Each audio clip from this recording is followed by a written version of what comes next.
кого-то из ваших знакомых изувечил джедай? Если так, позвоните мне, Бобу Голдштейну, по номеру Набу 5 засудить джедая. Я быстро отсужу положенные вам деньги. Наш ужин отрезал мне руку, и я позвонил Бобу Голдштейну. Теперь я езжу на приличной тачке. Боб Голдштейн отсудил за меня 5000 кредиток.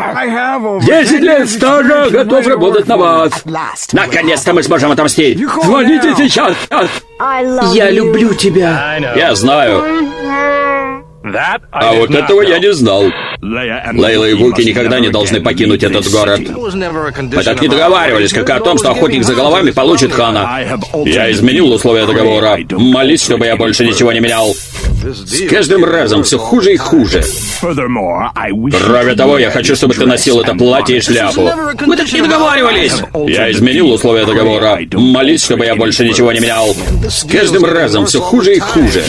А вот уницикл. Будешь все время ездить на нем. Что? Не буду я ездить на уницикле. Я изменил условия договора. Молись, чтобы я больше ничего не менял. С каждым разом все хуже и хуже. А еще будешь носить клоунские башмаки, и звать тебя будут Машка. Да пошел ты на...